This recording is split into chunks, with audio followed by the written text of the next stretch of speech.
Assalamualaikum warahmatullahi wabarakatuh. Di balik meja kerja yang biasa, Indana menyimpan rahasia yang berpotensi mengguncang fondasi perusahaan tempatnya bekerja. Siapa sangka, karyawan yang sering diperlakukan tidak adil ini perlahan bangkit untuk melawan. Dan rahasianya tidak hanya akan mengubah nasibnya, tetapi juga seluruh wajah perusahaan. Tapi bagaimana caranya seorang bawahan biasa bisa membongkar kejahatan yang bahkan melibatkan seorang manajer senior? Dan apa yang akan terjadi saat semua mata terbuka pada siapa sebenarnya Indana? Sebelum menyimak kisah selengkapnya, saya sarankan untuk menulis sholawat kepada Nabi di kolom komentar. Semoga sholawat kita menjadi penolong kita kelak di padang mahsyar. Like dan subscribe channel ini sangat membantu menyebarkan kisah yang penuh hikmah ini dan semoga menjadi amal jariah. Kami doakan, semoga kalian mendapatkan rezeki yang barokah dan diberi kemudahan oleh Allah Subhanahu wa Ta'ala dalam menjalani kehidupan sehari-hari. Indana adalah seorang karyawati baru di perusahaan eksportir ternama, PT Mitra Global Nusantara. Dia memperkenalkan dirinya sebagai fresh graduate yang sedang magang di bagian administrasi. Tak ada yang tahu bahwa dia sebenarnya adalah putri dari pemilik perusahaan. Indana memilih untuk menyembunyikan identitas aslinya agar bisa merasakan bagaimana rasanya bekerja dari bawah, memahami sistem kerja perusahaan, serta membuktikan bahwa dirinya mampu berdiri di atas kakinya sendiri tanpa mengandalkan nama besar ayahnya. Sikapnya yang rendah hati dan profesional membuatnya mudah diterima oleh rekan-rekan kerja di divisinya. Namun, kehadirannya tidak lepas dari sorotan, terutama dari para senior yang penasaran dengan sosoknya. Di hari pertama, Indana langsung disambut dengan tugas yang tidak ringan. Dia diminta untuk membantu menyusun laporan logistik yang sempat tertunda. Dengan penuh semangat, Indana menunjukkan kemampuannya dalam menganalisis data dan menyusun laporan yang rapi. Hasil kerjanya membuat kagum atasannya, Pak Rizal, yang mulai memperhatikannya. Namun, tidak semua orang menyukai keberadaan Indana. Salah satu staf senior, Rani, merasa terganggu dengan keberhasilan Indana yang dianggap terlalu cepat mencuri perhatian. Rani mulai mengawasi gerak-gerik Indana dengan curiga, terutama karena menurutnya ada sesuatu yang berbeda dari caranya berinteraksi. Sementara itu, di sisi lain, Indana mulai merasakan tekanan emosional dari pekerjaannya. Dia ingin membuktikan bahwa dirinya layak berada di perusahaan ini, tetapi harus tetap menjaga rahasia besar yang hanya dia dan ayahnya ketahui. Bagaimana Indana menghadapi tantangan ini? Apakah dia berhasil mempertahankan rahasianya dan membuktikan kemampuannya tanpa campur tangan nama besar keluarganya? Indana memilih untuk menyembunyikan identitasnya karena dia sedang menjalani program khusus yang dirancang oleh ayahnya, Bapak Suryono, untuk mempersiapkannya sebagai penerus kepemimpinan PT Mitra Global Nusantara. Ayahnya percaya bahwa pemimpin yang baik harus memahami setiap lapisan operasional perusahaan, mulai dari yang paling dasar. Oleh karena itu, dia memutuskan untuk memasukkan Indana sebagai karyawan magang tanpa memberitahu siapapun tentang hubungan mereka. Program ini adalah bagian dari prinsip hidup Bapak Suryono, pemimpin sejati lahir dari kerja keras, bukan dari nama besar. Dia ingin Indana merasakan langsung bagaimana karyawannya bekerja, memahami tantangan di lapangan, dan menghargai usaha yang dibutuhkan untuk menjaga perusahaan tetap berjalan. Tidak ada perlakuan istimewa, tidak ada jalan pintas. Awalnya, Indana merasa ragu dengan keputusan ini. Dia tahu akan sulit menyembunyikan identitasnya, apalagi ketika harus berinteraksi dengan orang-orang yang sudah lama bekerja di perusahaan tersebut. Namun, dia juga tahu bahwa ini adalah kesempatan emas untuk belajar tanpa tekanan besar sebagai anak bos. Dalam hati, dia bertekad untuk menjalankan program ini sebaik mungkin, membuktikan bahwa dia pantas menjadi pemimpin masa depan perusahaan. Selama program berlangsung, ayahnya memantau perkembangannya dari kejauhan, seringkali meminta laporan dari Pak Rizal, manajer yang menjadi mentor langsung Indana di bagian administrasi. Namun, Bapak Suryono juga memberi peringatan tegas kepada siapapun yang mengetahui rahasia ini untuk tidak memberikan perlakuan khusus kepada Indana. Indana menyadari bahwa dia bukan hanya sedang membuktikan dirinya kepada ayahnya, tetapi juga kepada dirinya sendiri. Dia ingin menunjukkan bahwa dia bisa mendapatkan kepercayaan dari semua orang di perusahaan ini bukan karena dia putri dari pemiliknya, tetapi karena dia memang memiliki kemampuan dan integritas sebagai calon pemimpin. Sebagai pribadi yang cerdas, Indana dengan cepat mampu memahami tugas-tugas administrasi yang diberikan kepadanya. Dia memiliki kemampuan analisis yang tajam dan perhatian terhadap detail, sehingga sering memberikan ide-ide segar yang membantu divisinya menyelesaikan masalah. Meskipun begitu, sifat rendah hatinya membuatnya tidak pernah menonjolkan diri.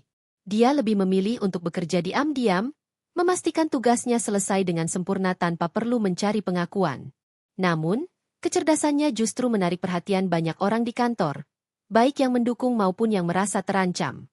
Rekan-rekan sejawatnya, terutama para junior, sering meminta bantuan dan masukan darinya, yang selalu dia layani dengan senyuman. Di sisi lain, beberapa senior, termasuk Rani, mulai merasa bahwa kehadiran Indana adalah ancaman bagi posisi mereka. Mereka menganggap bahwa keberhasilan Indana terlalu cepat untuk seorang magang.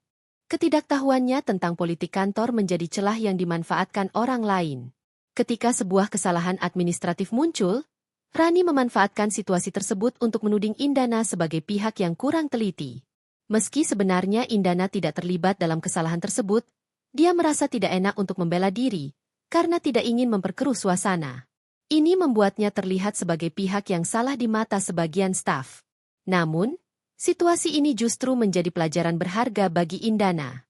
Dia mulai menyadari bahwa bekerja di perusahaan bukan hanya soal menyelesaikan tugas, tetapi juga memahami dinamika hubungan antar pegawai. Untuk pertama kalinya, dia merasa harus belajar bukan hanya dari buku atau pengalaman teknis, tetapi juga dari cara orang lain bersikap, berbicara, dan membuat keputusan. Pak Rizal, sebagai mentornya, diam-diam menyadari situasi ini. Dia mencoba memberikan dukungan kepada Indana dengan cara tidak langsung, seperti memberi masukan tentang pentingnya komunikasi yang strategis dan bagaimana mengatasi konflik secara profesional. Meskipun begitu, Pak Rizal tetap tidak tahu bahwa Indana adalah putri dari pemilik perusahaan, sehingga dia murni menganggap Indana sebagai karyawati magang berbakat yang butuh bimbingan. Melalui pengalaman ini, Indana mulai menyusun strategi untuk menjaga dirinya dari intrik kantor, tanpa mengorbankan integritas dan sifat rendah hatinya. Dia tahu bahwa ini adalah ujian penting dalam perjalanannya menjadi pemimpin yang tidak hanya cerdas, tetapi juga bijaksana. Pak Santoso tidak hanya dikenal arogan, tetapi juga licik dalam mengendalikan suasana kantor. Ia sering membuat kebijakan yang sepintas terlihat menguntungkan perusahaan, tetapi sesungguhnya memiliki motif pribadi. Salah satunya adalah pengadaan proyek pelatihan karyawan, yang ternyata dimonopoli oleh perusahaan konsultan milik sepupunya. Dengan cara ini, ia tidak hanya mengeruk keuntungan pribadi, tetapi juga menciptakan ilusi bahwa dirinya peduli pada pengembangan sumber daya manusia. Di balik sikap manipulatifnya, Pak Santoso juga ahli dalam menciptakan musuh di antara karyawan. Dia sering mengadu domba antara divisi, membuat satu tim merasa mereka lebih penting daripada yang lain. Dalam sebuah rapat, dia pernah memuji divisi pemasaran dengan menyebutkan, tanpa strategi pemasaran, produksi tidak ada artinya. Pernyataan itu secara tidak langsung meremehkan divisi produksi, yang mulai merasa tidak dihargai. Namun, tak semua karyawan bisa ditekan oleh Pak Santoso. Ada satu sosok, Rina, kepala divisi keuangan, yang berani menantang keputusannya. Ketika Pak Santoso mencoba memanipulasi laporan anggaran untuk menutupi penggunaan dana proyek yang tidak sah, Rina dengan tegas menolak menandatangani laporan tersebut.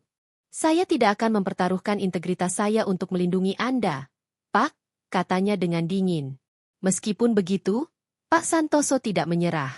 Dia mulai menyebarkan desas-desus bahwa Rina terlibat dalam penggelapan dana, berharap tekanan dari rekan kerja akan membuatnya menyerah. Kepiawaian Pak Santoso dalam memutarbalikkan fakta juga terlihat dalam hubungan dengan jajaran direksi. Ia selalu tampil sebagai pemimpin visioner yang memperjuangkan kepentingan perusahaan. Dalam presentasi kepada direksi, ia sering mengambil kredit atas kerja keras timnya, tanpa menyebutkan kontribusi individu. Hal ini membuat banyak karyawan merasa frustrasi, tetapi mereka tidak berani melawan karena takut akan dampaknya pada karir mereka. Di sisi lain, kehidupan pribadi Pak Santoso juga penuh kontradiksi. Di luar kantor, ia sering menghadiri acara sosial dan berpura-pura menjadi dermawan. Ia bahkan mendonasikan sejumlah besar uang untuk kegiatan amal, tetapi uang itu sebagian besar berasal dari potongan anggaran yang seharusnya dialokasikan untuk kesejahteraan karyawan. Hal ini membuat citra Pak Santoso sebagai orang baik tetap terjaga di mata publik, meskipun karyawannya tahu kebenaran di balik topeng tersebut. Kisah ini menggambarkan betapa sulitnya melawan seseorang dengan kekuasaan sebesar Pak Santoso, namun juga menunjukkan bahwa ada harapan bagi mereka yang berani memperjuangkan kebenaran, seperti Rina, meskipun risikonya sangat besar. Pak Santoso semakin menunjukkan sikap pilih kasihnya di perusahaan. Salah satu contoh nyata adalah perlakuannya terhadap dua karyawan di divisi pemasaran, Rian dan Indana. Rian, seorang karyawan muda yang memiliki hubungan keluarga jauh dengan Pak Santoso, selalu mendapat perlakuan istimewa. Ia sering mendapatkan proyek besar yang menjanjikan bonus besar, meskipun kinerjanya sebenarnya biasa-biasa saja. Rian juga kerap diundang untuk menghadiri acara eksklusif bersama klien penting, dengan alasan potensi kepemimpinannya harus diasah. Sebaliknya, Indana, seorang karyawan berpengalaman yang telah bekerja selama lebih dari 5 tahun, justru sering menjadi sasaran eksploitasi. Ia dikenal sebagai sosok pekerja keras yang selalu menyelesaikan tugasnya dengan sempurna. Namun, alih-alih mendapat pengakuan, Indana justru diperlakukan seperti kuda beban oleh Pak Santoso. Ia sering diberikan tugas tambahan tanpa alasan jelas, bahkan di luar jam kerja. Dalam salah satu pertemuan mingguan, Pak Santoso dengan sengaja membandingkan Indana dengan Rian di depan semua karyawan. Lihat Rian, ide-idenya selalu segar dan inovatif. Kita butuh lebih banyak karyawan seperti dia, bukan hanya sekadar pekerja keras tanpa visi, ucapnya sambil melirik Indana dengan nada meremehkan. Pernyataan itu membuat Indana terdiam, sementara beberapa rekan kerja lain hanya bisa menunduk, merasa tidak berdaya untuk membela. Tidak berhenti sampai di situ, favoritisme Pak Santoso juga terlihat dalam kebijakan promosi. Ketika posisi supervisor divisi pemasaran dibuka, semua orang yakin bahwa Indana adalah kandidat yang paling layak.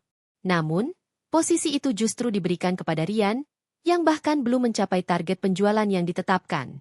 Alasan yang diberikan Pak Santoso adalah, Rian memiliki bakat kepemimpinan yang langka, meskipun banyak karyawan tahu keputusan itu tidak didasarkan pada kinerja, melainkan hubungan pribadi. Sikap ini tidak hanya memengaruhi moral Indana, tetapi juga menciptakan ketegangan di antara karyawan lainnya. Beberapa mulai merasa bahwa kerja keras mereka tidak ada artinya jika tidak mendapat perhatian dari Pak Santoso.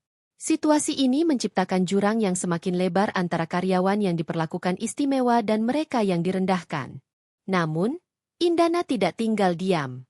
Meski sakit hati, ia tetap menjalankan tugasnya dengan profesionalisme. Dalam diam, ia mulai menyusun bukti-bukti atas ketidakadilan yang dialaminya, termasuk email dan dokumen yang menunjukkan beban kerja yang tidak seimbang serta komentar merendahkan dari Pak Santoso. Ia juga menjalin hubungan baik dengan beberapa rekan kerja yang merasakan hal serupa, membangun solidaritas di antara mereka. Sementara itu, favoritisme Pak Santoso mulai menunjukkan dampak negatif pada perusahaan. Produktivitas menurun, kolaborasi antar tim melemah, dan beberapa karyawan berbakat memutuskan untuk mengundurkan diri karena merasa tidak dihargai. Sayangnya, Pak Santoso terlalu sibuk menjaga citra dan melindungi anak emasnya untuk menyadari bahwa dirinya adalah akar dari masalah tersebut. Indana sudah terbiasa dengan tekanan kerja, tetapi sejak Pak Santoso mulai menjadikannya target perlakuan buruk, hari-harinya di kantor terasa semakin berat. Setiap pagi, ia merasa cemas memasuki gedung perusahaan, khawatir dengan tugas apa lagi yang akan dilemparkan kepadanya tanpa penjelasan atau arahan yang jelas. Tidak jarang, Pak Santoso tiba-tiba masuk ke ruangannya dengan wajah muram, menghempaskan tumpukan berkas di mejanya, dan berkata, "Saya tidak peduli bagaimana caranya, ini harus selesai hari ini. Kalau tidak, jangan harap Anda bertahan di sini." Selain tugas yang berlebihan, Pak Santoso juga sering melontarkan komentar yang melecehkan. Dalam satu rapat, saat Indana memberikan presentasi mengenai strategi pemasaran, Pak Santoso menyela dengan sinis. "Kalau cuma presentasi seperti ini, anak magang juga bisa. Anda benar-benar buang-buang waktu kami." Komentar itu membuat suasana ruangan hening. Beberapa rekan kerja menatapnya dengan iba, tetapi tidak ada yang berani membela. Setelah rapat, Indana hanya bisa menahan air mata di sudut ruangannya, berusaha tidak menunjukkan kelemahan di depan rekan-rekannya. Namun, puncak pelecehan verbal terjadi saat acara perusahaan di luar kantor. Ketika semua karyawan berkumpul untuk makan malam, Pak Santoso dengan nada bercanda yang kasar berkata di depan banyak orang, "Indana ini pekerja keras, tapi saya rasa dia lebih cocok jadi asisten rumah tangga, bukan di kantor." Ucapan itu disambut tawa kecil oleh beberapa karyawan yang ingin mencari muka, tetapi sebagian besar hanya terdiam, merasa tidak nyaman dengan komentar tersebut. Malam itu, Indana pulang dengan hati yang hancur, bertanya-tanya apakah usahanya selama ini ada artinya. Meski merasa takut dan tertekan, Indana tetap bertahan. Ia percaya bahwa keluar dari perusahaan bukanlah solusinya. Aku harus membuktikan bahwa aku lebih dari apa yang dia katakan, pikirnya. Setiap malam, setelah menyelesaikan tugas-tugas yang melelahkan, ia meluangkan waktu untuk meningkatkan kemampuannya. Ia mengikuti kursus daring tentang strategi pemasaran digital dan membaca buku-buku motivasi untuk memperkuat mentalnya. Di balik layar, Indana juga mulai mencatat setiap perlakuan tidak adil dan komentar kasar dari Pak Santoso. Ia menyimpan bukti-bukti berupa email, rekaman suara, dan catatan rapat yang menunjukkan bagaimana Pak Santoso seringkali bersikap tidak profesional. Meskipun belum tahu bagaimana akan menggunakannya, ia merasa perlu melindungi dirinya dari ancaman lebih lanjut. Sementara itu, perlakuan buruk Pak Santoso terhadap Indana tidak luput dari perhatian rekan-rekan kerjanya. Beberapa dari mereka mulai menunjukkan dukungan dengan cara kecil, seperti membantunya menyelesaikan tugas atau memberinya motivasi. Salah satu rekannya, Anton, bahkan memberanikan diri untuk mengatakan, "Kamu lebih kuat dari apa yang dia pikirkan. Jangan biarkan dia menghancurkan kamu." Kata-kata itu menjadi penyemangat bagi Indana untuk terus melangkah, meski jalannya terasa sangat berat. Namun, ketegangan antara Indana dan Pak Santoso terus meningkat. Pak Santoso, yang merasa posisinya mulai terancam karena kinerja timnya memburuk, semakin sering melampiaskan frustrasinya kepada Indana. Pada satu kesempatan, ia bahkan secara terang-terangan mengancam, "Kalau Anda tidak bisa memenuhi ekspektasi saya, jangan harap Anda bisa bertahan di perusahaan ini." Indana tahu waktunya di perusahaan itu mungkin tidak akan lama, tetapi ia tidak lagi merasa takut seperti sebelumnya. Ia memutuskan bahwa jika ia harus pergi, ia akan pergi dengan kepala tegak, membuktikan bahwa dirinya lebih dari sekadar korban perlakuan buruk Pak Santoso. Ketegangan antara Indana dan Pak Santoso tidak menyurutkan tekadnya untuk mencari keadilan. Setelah bertahun-tahun menjadi korban perlakuan buruk, Indana merasa bahwa ia tidak bisa terus-menerus diam. Dalam diam, ia mulai memperhatikan pola kerja Pak Santoso, terutama dalam hal keputusan keuangan perusahaan yang seringkali terasa janggal. Langkah pertamanya adalah mempelajari laporan keuangan yang pernah dikerjakan timnya. Sebagai seseorang yang terlibat langsung dalam banyak proyek, Indana memiliki akses ke data yang cukup sensitif.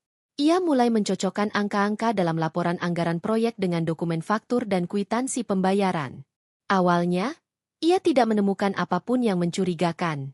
Namun, ketika memeriksa laporan salah satu proyek besar perusahaan, ia menemukan bahwa jumlah yang dilaporkan untuk biaya pengadaan jauh lebih besar dibandingkan dengan faktur sebenarnya. Selisihnya mencapai ratusan juta rupiah. Rasa penasaran membuatnya terus menyelidiki. Ia memanfaatkan waktu lembur untuk mengakses arsip lama dan mencari dokumen pendukung. Salah satu temuan paling mengejutkan adalah adanya transaksi ke perusahaan fiktif yang ternyata terdaftar atas nama seorang kerabat dekat Pak Santoso. Transaksi itu dimasukkan dalam anggaran proyek pelatihan karyawan yang sebelumnya Indana curigai hanya sebagai kedok untuk mengalirkan dana. Semakin dalam ia menyelidiki, semakin banyak pola serupa yang ia temukan. Anggaran yang di-markup, pembayaran ke rekening yang tidak jelas, hingga laporan audit internal yang seolah-olah dimanipulasi untuk menutupi jejak. Namun, mengumpulkan bukti tidaklah mudah. Indana harus sangat berhati-hati agar tidak menarik perhatian Pak Santoso. Ia menyimpan semua dokumen temuan di drive pribadi yang dilindungi kata sandi, serta mencatat setiap langkah yang diambil dengan hati-hati. Untuk memastikan keamanannya, ia juga mulai mencari dukungan dari rekan kerja yang dipercayainya. Salah satunya adalah Anton, rekan yang sebelumnya memberinya semangat. Setelah mendengar penjelasan Indana, Anton setuju untuk membantunya. Ia memiliki akses ke beberapa dokumen penting di departemennya yang bisa memperkuat bukti yang telah dikumpulkan Indana. "Kalau ini benar, kita bisa mengguncang posisinya," kata Anton dengan nada serius. "Tapi kita harus sangat berhati-hati. Dia punya koneksi kuat di manajemen atas." Meskipun merasa khawatir, Indana tidak mundur. Ia mulai mempersiapkan strategi untuk mengungkap kebenaran. Salah satu langkah yang ia pertimbangkan adalah melaporkan temuan ini secara anonim ke Dewan Direksi melalui kanal pelaporan pelanggaran perusahaan. Namun, ia juga sadar bahwa tanpa bukti yang cukup kuat, laporan itu bisa saja diabaikan, atau lebih buruk, berbalik menyerangnya. Dalam salah satu malam lembur, Indana menemukan bukti paling mencengangkan. Sebuah email dari Pak Santoso ke salah satu vendor fiktif, yang secara terang-terangan membahas persentase komisi yang akan diterima. Email itu adalah bukti langsung dari keterlibatan Pak Santoso dalam manipulasi keuangan. Hati Indana berdebar saat membaca email itu, menyadari bahwa ia telah menggenggam sesuatu yang sangat penting. Namun, masalahnya kini adalah bagaimana ia akan menggunakan bukti-bukti tersebut. Di satu sisi, ia ingin segera melaporkannya untuk menghentikan praktik kotor Pak Santoso. Namun, di sisi lain, ia tahu bahwa langkah gegabah bisa membuatnya kehilangan pekerjaan dan bahkan menghadapi ancaman hukum jika Pak Santoso memanipulasi situasi. Pilihan ada di tangannya, dan ia tahu bahwa setiap langkah ke depan akan menentukan masa depannya, dan mungkin juga masa depan perusahaan. Hari itu menjadi puncak dari semua perlakuan buruk yang dialami Indana. Pak Santoso memanggilnya ke ruangannya setelah jam kerja, dengan alasan membahas sebuah proyek mendesak. Indana, meski merasa lelah setelah bekerja seharian, tidak punya pilihan selain memenuhi panggilan itu. Ketika ia masuk ruangan, Pak Santoso menutup pintu dan langsung menyudutkannya dengan nada arogan. "Saya sudah cukup sabar dengan semua ketidakbecusan kamu, Indana," kata Pak Santoso sambil menatapnya tajam. "Kalau kamu tidak bisa menunjukkan loyalitasmu, jangan harap bisa bertahan di sini." Indana mencoba tetap tenang meskipun hatinya berdebar. "Loyalitas seperti apa yang Bapak maksud?" Tanyanya dengan nada datar, meski dalam hati ia sudah mulai merasakan bahwa pembicaraan ini mengarah ke sesuatu yang salah. Pak Santoso mendekatinya dengan sikap santai tetapi penuh ancaman. "Kamu tahu maksud saya. Kamu ini sudah lama bekerja di sini, tapi masih belum paham cara bermain di dunia kerja. Kalau kamu ingin kariermu naik, kamu harus tahu siapa yang sebenarnya memegang kendali." Pernyataan itu membuat darah Indana mendidih. Ia sudah cukup lama menahan diri, tetapi kali ini ia tidak bisa lagi berdiam diri. "Saya tahu cara bermain yang benar, Pak," jawabnya dengan tegas. "Dan saya juga tahu batas antara profesionalisme dan penyalahgunaan kekuasaan." Mendengar perlawanan itu, wajah Pak Santoso berubah masam. Ia tidak terbiasa ditentang, apalagi oleh seseorang yang selama ini dianggapnya lemah. "Apa maksud kamu bicara seperti itu? Jangan sok berani. Kalau kamu tidak mau mengikuti arahan saya akan pastikan kamu kehilangan pekerjaan ini," ancamnya. Namun, kali ini Indana tidak menunjukkan rasa takut seperti sebelumnya. Ia berdiri tegak dan menatap langsung ke mata Pak Santoso. "Kalau Bapak pikir saya akan takut dengan ancaman itu, Bapak salah besar. Saya punya prinsip, dan saya tidak akan membiarkan diri saya diinjak-injak, apalagi oleh seseorang seperti Bapak." Situasi di ruangan itu menjadi sangat tegang. Pak Santoso, yang tidak tahu siapa sebenarnya Indana, tertawa sinis. "Kamu pikir kamu bisa melawan saya? Kamu cuma karyawan biasa. Saya bisa memecat kamu kapan saja, dan tidak ada yang bisa melindungi kamu." Namun, tanpa sepengetahuan Pak Santoso, Indana sebenarnya bukan orang sembarangan. Meskipun ia selalu bersikap rendah hati dan tidak pernah membicarakan latar belakangnya, ia berasal dari keluarga terpandang yang memiliki pengaruh besar di dunia bisnis. Ayahnya adalah salah satu pemegang saham perusahaan tempat mereka bekerja, meskipun selama ini ia tidak pernah memanfaatkan status tersebut untuk keuntungan pribadi. Indana menarik napas dalam-dalam sebelum menjawab. "Kalau Bapak pikir bisa menyingkirkan saya begitu saja, silakan coba. Tapi saya pastikan, keputusan itu akan berbalik menghancurkan karir Bapak sendiri." Pak Santoso terdiam sejenak, mencoba membaca keberanian yang tiba-tiba muncul dari Indana. Ia tidak pernah menyangka bahwa seorang karyawan yang selama ini dianggapnya lemah ternyata memiliki keberanian sebesar itu. Namun, alih-alih mundur, ia justru semakin berusaha menunjukkan kekuasaannya. "Kamu tidak punya bukti apa-apa untuk melawan saya," katanya dingin. "Tidak ada yang akan percaya pada omongan seorang bawahan seperti kamu." Indana tersenyum tipis. "Bapak tidak tahu apa yang saya miliki. Tapi saya jamin, ketika waktunya tiba, Bapak akan tahu bahwa saya bukan lawan yang mudah." Percakapan itu diakhiri dengan ketegangan yang menggantung di udara. Indana keluar dari ruangan dengan perasaan campur aduk. Takut, marah, tetapi juga lega karena akhirnya ia berani melawan. Di sisi lain, Pak Santoso mulai merasa tidak nyaman, meskipun ia mencoba meyakinkan dirinya sendiri bahwa ancaman Indana tidak lebih dari gertakan belaka. Namun, ia tidak tahu bahwa malam itu, Indana memutuskan untuk mengambil langkah besar. Dengan semua bukti yang sudah dikumpulkannya, ia mulai menyusun strategi untuk mengungkap semua praktik kotor Pak Santoso, sekaligus melaporkan pelecehan yang selama ini ia alami. Ia sadar bahwa langkah ini berisiko, tetapi ia juga tahu bahwa keadilan tidak akan datang tanpa perjuangan. Pagi itu, suasana di kantor terasa biasa saja, hingga kehadiran tamu mendadak membuat semua orang terguncang. Seorang pria paruh baya yang berwibawa masuk ke kantor diiringi oleh beberapa staf keamanan. Pak Arya, salah satu pemegang saham utama perusahaan sekaligus ayah Indana, datang untuk kunjungan mendadak. Kehadirannya membuat karyawan saling berbisik, bertanya-tanya tentang alasan kunjungannya yang tidak terduga. Pak Santoso, yang tidak tahu hubungan antara Pak Arya dan Indana, buru-buru keluar dari ruangannya dengan senyum dibuat-buat. Pak Arya, kehormatan besar untuk kami menerima kunjungan Anda hari ini. Apakah ada sesuatu yang perlu saya bantu? Tanyanya dengan nada penuh basa-basi. Pak Arya mengangguk kecil, tetapi ekspresinya serius. Saya hanya ingin melihat langsung bagaimana perusahaan ini berjalan. Saya dengar banyak hal tentang kinerja kantor ini, dan saya ingin memastikan semuanya sesuai dengan harapan.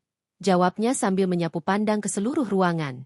Di sudut ruangan, Indana mencoba menghindari perhatian, tetapi ia tahu bahwa ini adalah momen yang tidak bisa dihindari. Tatapan mata Pak Arya akhirnya bertemu dengannya. Dengan langkah tenang, Pak Arya mendekati meja kerja Indana. Indana, katanya dengan nada hangat tetapi tegas, saya ingin bicara dengan kamu nanti. Semua karyawan terkejut mendengar nama itu. Bisikan mulai menyebar di antara mereka. Tunggu, Pak Arya kenal Indana. Apa hubungan mereka? Beberapa orang bertanya-tanya, tidak menyangka bahwa karyawan yang selama ini dianggap biasa ternyata memiliki hubungan dengan pemilik perusahaan. Pak Santoso, yang mulai merasa cemas, mencoba meredakan situasi. Oh, Pak Arya, kebetulan sekali. Indana memang salah satu staf saya yang sedang saya bimbing. Saya yakin dia bisa banyak belajar dari pengalaman ini. Ucapnya, berusaha terdengar akrab dan superior. Namun, Pak Arya menoleh ke arahnya dengan ekspresi dingin. Bimbingan, ya? Katanya. Suaranya lebih rendah, tetapi jelas. Saya berharap bimbingan itu benar-benar membangun, bukan merendahkan. Pak Santoso terdiam. Ia tidak tahu bahwa Pak Arya sudah mendengar tentang beberapa perlakuan buruk yang dilakukan terhadap Indana. Sebagai seorang ayah, Pak Arya memiliki insting untuk melindungi anaknya. Tetapi ia sengaja menahan diri untuk tidak bertindak impulsif hingga melihat situasi lebih jelas. Setelah berbicara singkat dengan beberapa karyawan lain, Pak Arya meminta diadakan rapat mendadak di ruang konferensi. Dalam rapat itu, ia meminta laporan detail tentang beberapa proyek besar perusahaan, termasuk yang selama ini ditangani oleh Pak Santoso. Ia juga meminta semua kepala divisi hadir, termasuk Indana. Saat rapat dimulai, suasana tegang terasa di ruangan. Pak Arya dengan tenang memimpin diskusi, tetapi pertanyaannya tajam dan langsung ke inti. Beberapa kepala divisi, termasuk Anton, mulai memberikan informasi yang menunjukkan adanya ketidakwajaran dalam pengelolaan proyek. Ketika sampai pada giliran Pak Santoso, ia berusaha mempertahankan sikap percaya dirinya. Semua proyek yang saya tangani berjalan dengan baik, Pak Arya, katanya dengan nada meyakinkan. Saya selalu memastikan tim saya bekerja sesuai standar perusahaan. Namun, Pak Arya tidak mudah dibujuk. Ia mengeluarkan beberapa dokumen yang telah diberikan oleh Indana sebelumnya. Bisa Anda jelaskan kenapa ada selisih angka yang signifikan di laporan ini? Tanyanya, sambil menatap langsung ke arah Pak Santoso. Pak Santoso tergagap, mencoba mencari alasan. Namun, sebelum ia sempat menjawab, Pak Arya melanjutkan, dan kenapa ada transaksi dengan perusahaan fiktif ini? Nama perusahaan ini bahkan tidak terdaftar di database legal kami. Rapat menjadi semakin tegang. Semua orang menyadari bahwa Pak Arya telah datang dengan persiapan matang, dan fokus utamanya adalah mengungkap apa yang selama ini tersembunyi. Indana tetap diam di tempat duduknya, tetapi hatinya berdebar kencang. Ia tahu bahwa ini adalah awal dari perubahan besar di perusahaan. Di akhir rapat, Pak Arya mengucapkan sesuatu yang mengejutkan semua orang. Mulai hari ini, saya akan mengambil alih pengawasan langsung terhadap beberapa proyek utama. Dan untuk sementara waktu, saya juga akan meninjau ulang posisi manajerial di perusahaan ini, termasuk posisi Anda, Pak Santoso. Wajah Pak Santoso memucat. Ia mencoba protes, tetapi Pak Arya menghentikannya dengan satu kalimat tegas. Jika Anda merasa ada yang tidak adil, saya sarankan Anda menyiapkan pembelaan Anda dengan bukti yang valid. Setelah rapat selesai, semua karyawan mulai menyadari posisi sebenarnya dari Indana. Beberapa orang yang sebelumnya memandang rendah atau tidak peduli kini mulai menghormatinya. Namun, bagi Indana, ini bukan soal status atau pengakuan. Ia hanya ingin keadilan ditegakkan dan memastikan bahwa perusahaan tempat ia bekerja menjadi tempat yang lebih baik untuk semua karyawan. Setelah rapat sebelumnya, Pak Arya meminta pertemuan khusus dengan Dewan Direksi untuk membahas temuan awal terkait ketidakwajaran dalam pengelolaan keuangan perusahaan. Pertemuan ini menjadi momen krusial bagi Indana, yang telah menyusun semua bukti terkait kejahatan Pak Santoso. Ia diminta hadir dalam kapasitasnya sebagai pelapor untuk menjelaskan semuanya. Hari pertemuan tiba, dan ruang rapat dipenuhi oleh anggota Dewan Direksi yang duduk dengan ekspresi serius. Pak Arya memimpin pertemuan, membuka dengan kalimat lugas. Hari ini, kita akan mendengar laporan dari Indana terkait beberapa temuan penting yang berpotensi memengaruhi integritas perusahaan. Saya minta semuanya mendengarkan dengan saksama. Pak Santoso, yang juga hadir dalam rapat tersebut, terlihat gelisah tetapi berusaha menyembunyikannya di balik wajah percaya dirinya.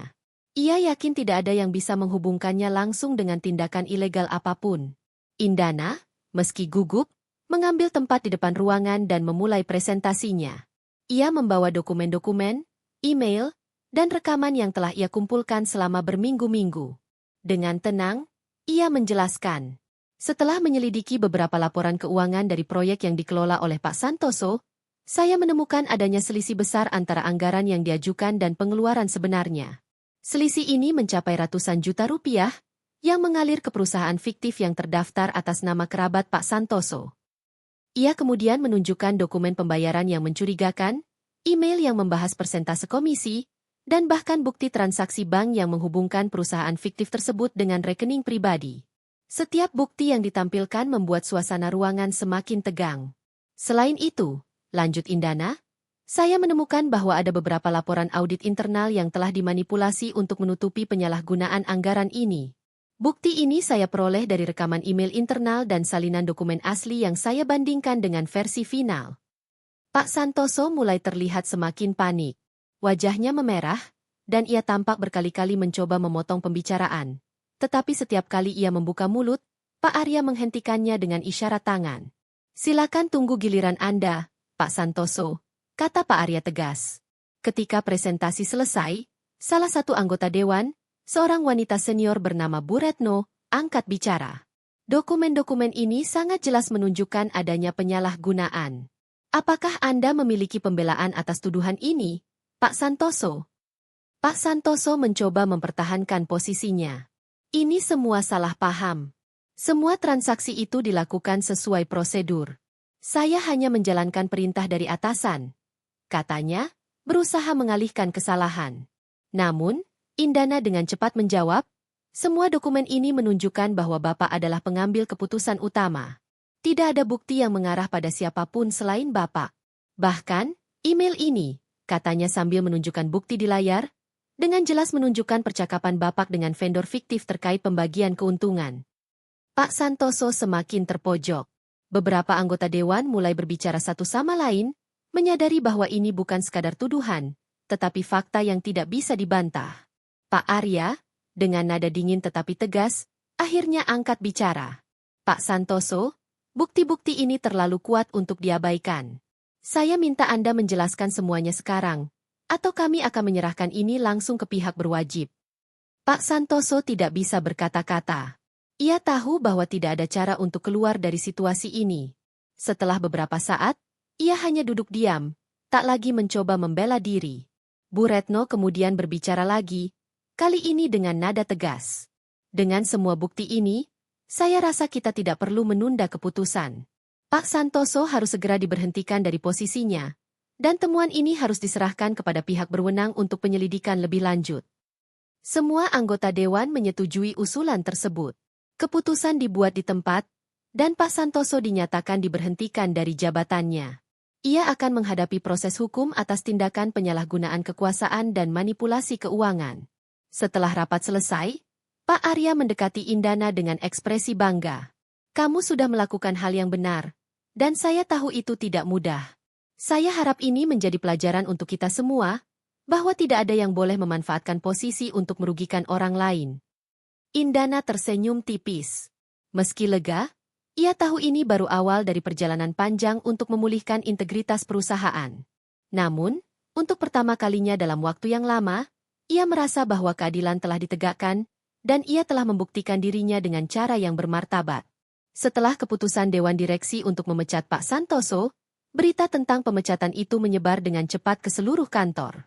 Banyak karyawan merasa lega karena akhirnya orang yang selama ini dikenal sebagai sosok manipulatif telah kehilangan kekuasaannya.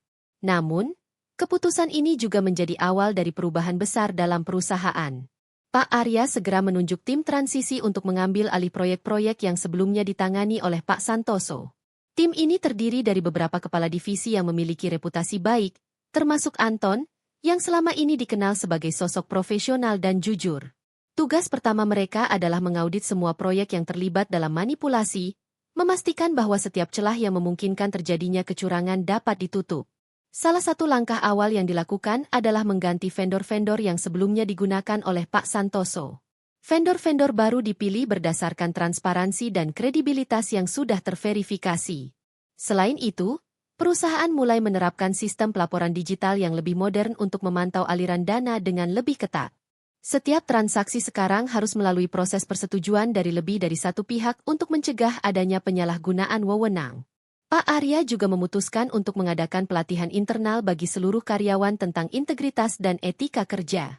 Dalam pidatonya, ia menekankan bahwa kejadian seperti yang dilakukan Pak Santoso tidak boleh terulang lagi.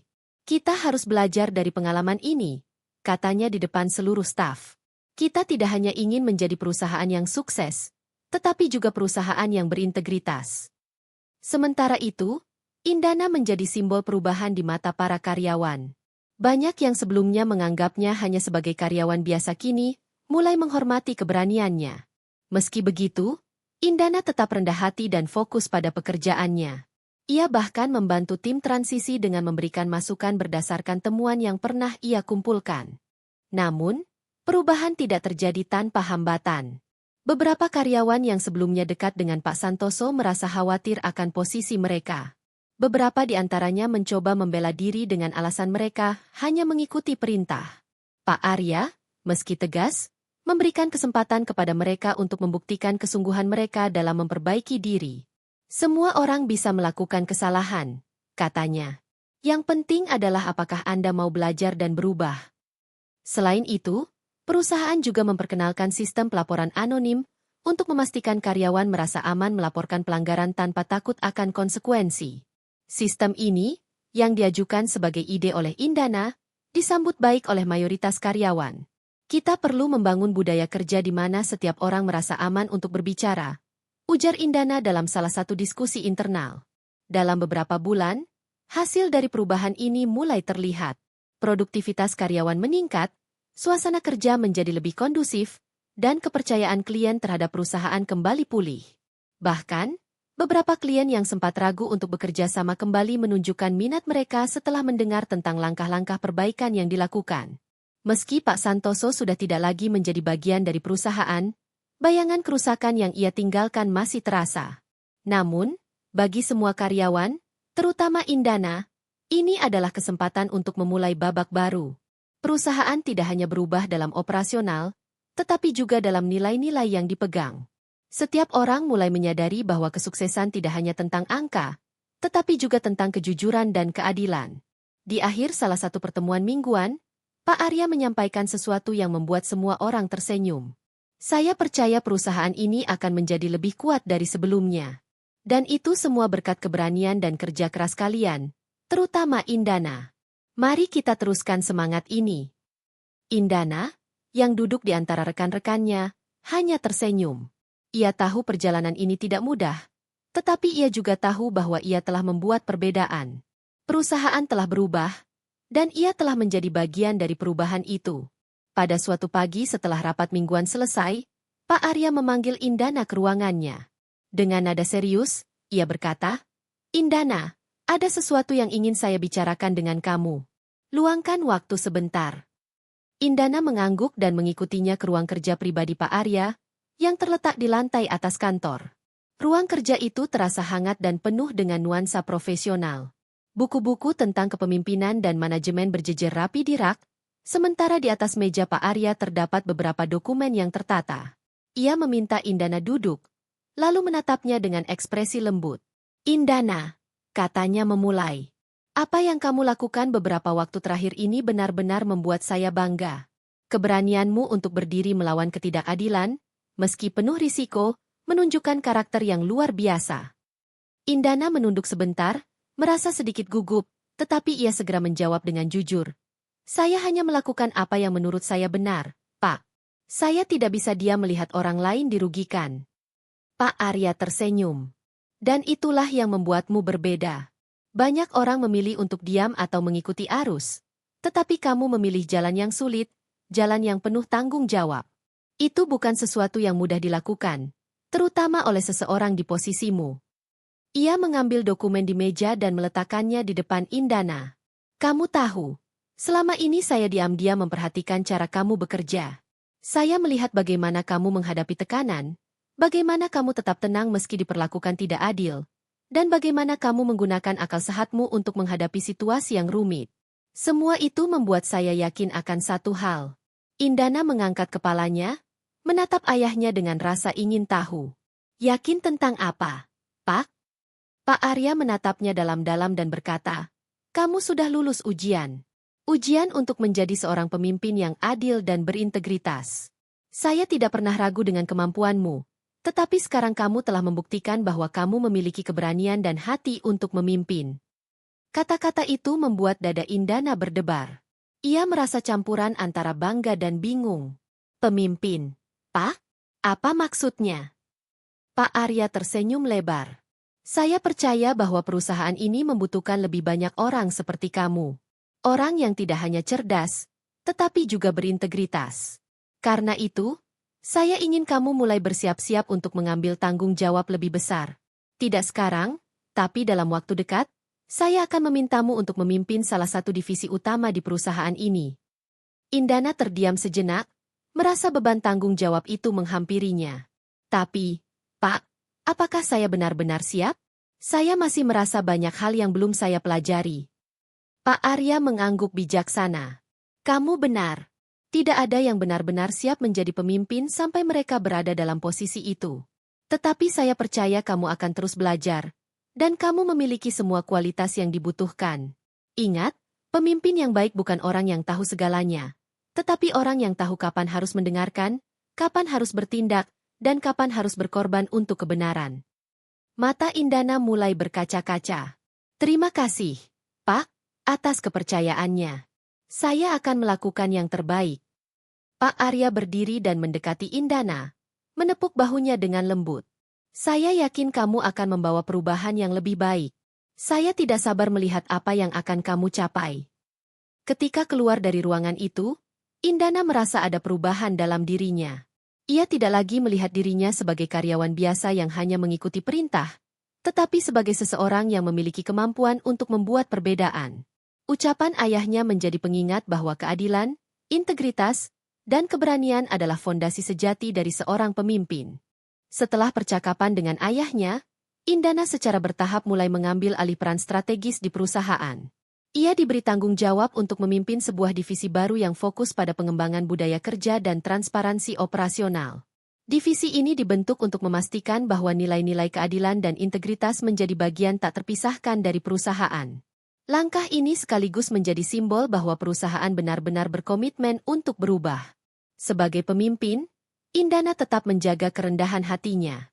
Ia tidak menggunakan posisinya untuk memamerkan kekuasaan atau mengubah cara rekan-rekannya memandangnya secara berlebihan. Sebaliknya, ia lebih banyak mendengarkan, mengamati, dan bekerja sama dengan timnya. Ia bahkan sering menghabiskan waktu di lantai kerja, berbincang langsung dengan karyawan untuk memahami tantangan yang mereka hadapi. Langkah ini membuat para karyawan merasa dihargai dan didengar, sesuatu yang jarang terjadi di masa kepemimpinan sebelumnya. Salah satu langkah pertama yang diambil Indana adalah membangun saluran komunikasi internal yang lebih terbuka. Ia memperkenalkan sesi diskusi bulanan, di mana setiap karyawan dapat berbicara langsung dengannya tanpa rasa takut. Dalam salah satu sesi tersebut, Seorang karyawan junior berkata, "Ini pertama kalinya saya merasa suara saya benar-benar didengar.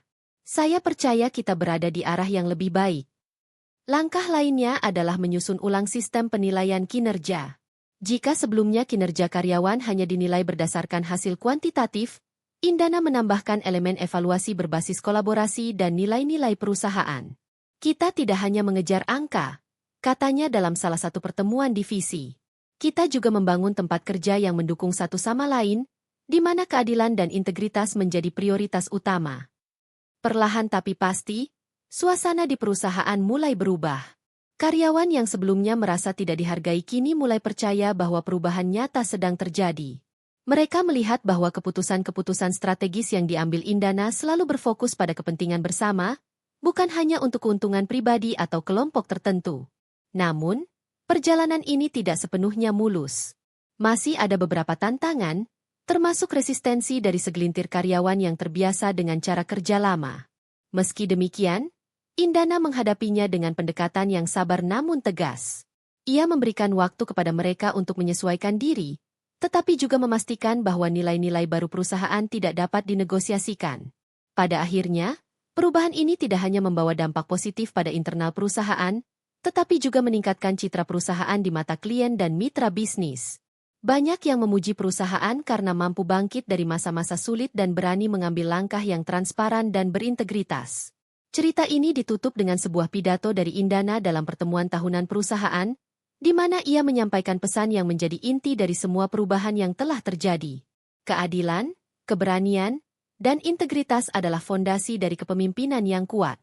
Tanpa keadilan, kita kehilangan kepercayaan. Tanpa keberanian, kita tidak bisa menghadapi tantangan. Dan tanpa integritas, kita kehilangan arah. Saya percaya bahwa jika kita semua memegang nilai-nilai ini, kita tidak hanya akan sukses sebagai perusahaan, tetapi juga sebagai manusia yang saling mendukung. Pidato itu disambut dengan tepuk tangan meriah dari seluruh karyawan. Bagi banyak orang, kata-kata itu bukan hanya pesan, tetapi juga pengingat bahwa di bawah kepemimpinan baru, mereka benar-benar berada di tempat kerja yang lebih baik. Dan bagi Indana, ini adalah awal dari perjalanan panjang untuk terus membawa perubahan positif.